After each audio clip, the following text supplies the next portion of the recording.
Alright, so we're here today to build this sort of wall by using the wall floor blueprints.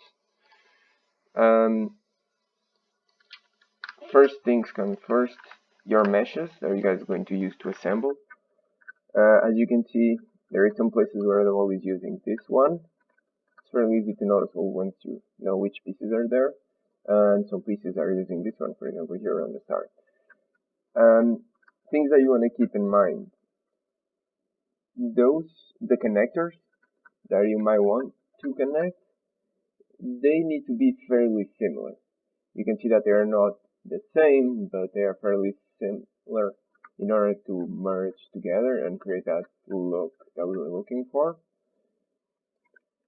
And the same goes for the height. You don't want to change heights unless if it's like a top thing that you place on top, like a wall that is not supposed to be connected to a roof. It's like a thing that you can jump and see through. In that case, you're free to do it. Just make sure the connecting points are always the same size so they don't break. But in this case, they are bricks, so it doesn't really matter. You can make like pieces that are higher and pieces that are lower. So on the mesh setup, the easiest way that I can find to make the blueprint work fine is, as you can see, I have here one of the variants of the wall and the second variant. They are both in here. And what I did is make sure that all the pivot points are aligned with the world and in the exact same place. In this case, the center, which is really good.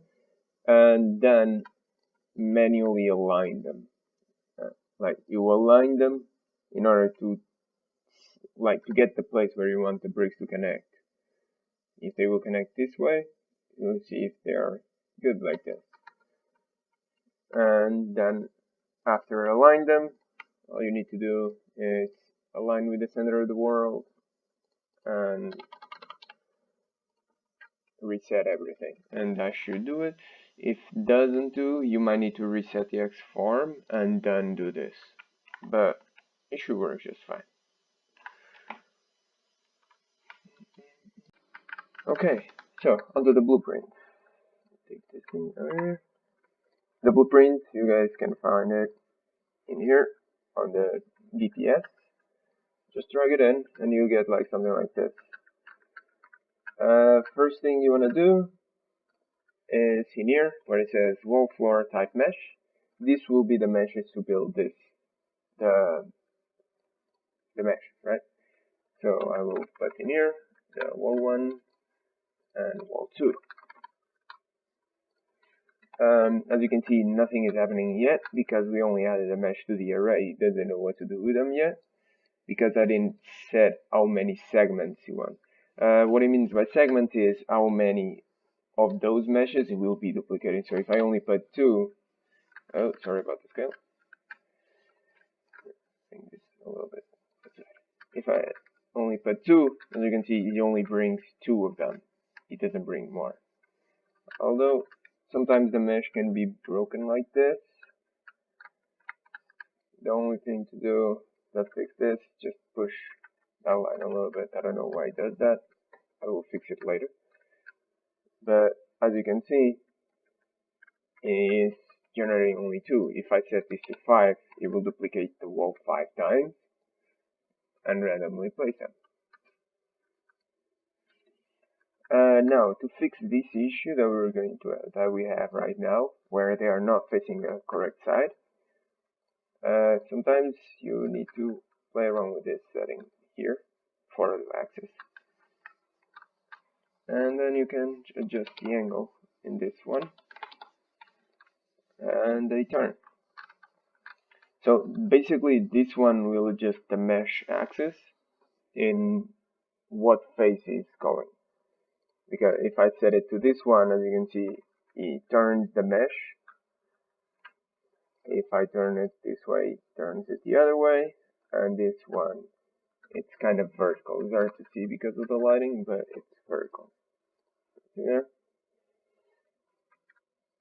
So the one that we want is this one. And this is personal taste, but play with your segments so they work properly to have the right length of each brick that you're looking for. You don't want to like make like this where they now look like more like squashed blocks. Unless if you're really looking for this sort of design, I would strongly advise to not do it. I will leave it 3. Yeah, there you go, 3. Now you can see like the mesh, because they are not the same on the links, they need to be combined together. So there is this small option here for adjustment that you can, the more you push the X in, the more it will bring inside of the other mesh. That will connect them. There we go. And as you can see, we are already using this one, for example, is the wall one, and this is the 2. And they are both connected. Keep in mind, every time you move them, it will generate a new random wall every time you move this. So if you want better results, so you don't have like this duplicated like too many times, you might want to add like 5 different variants. The other settings is just to get some other options to other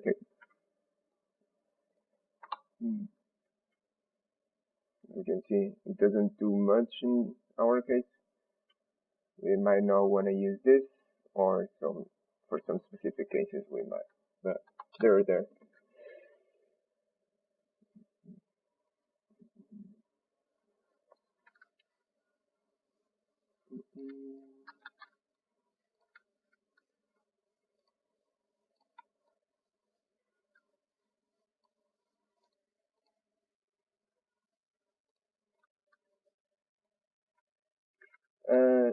Yeah, this is an issue currently. We cannot just turn the meshes. It won't work properly. As you can see, it breaks it, which is not good at all. So avoid doing that. If you're gonna do a corner, you'll be better by just duplicating this thing and turning it. It will achieve the kind of same results, and it doesn't break the mesh. I included another tool in here that allows us to utilize a break. So the break, what it will do is in every segment, between every segment, it will create a break mesh. In this case, if I put this in here, you can see this one is not the right one. It is not made for these uses, but as you can see, it creates a point. Every time the mesh splits, it will create a point. So if I went to duplicate this one and extend it,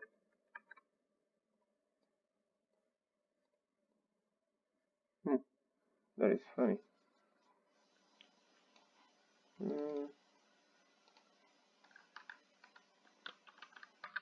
You might need some work. This one. Oh, interesting. Oh, anyway, you don't need to use it. You can just stay with this one for now and add the other ones manually. I will find a way to fix that later on. Anyways, that's the principles to work with the blueprint.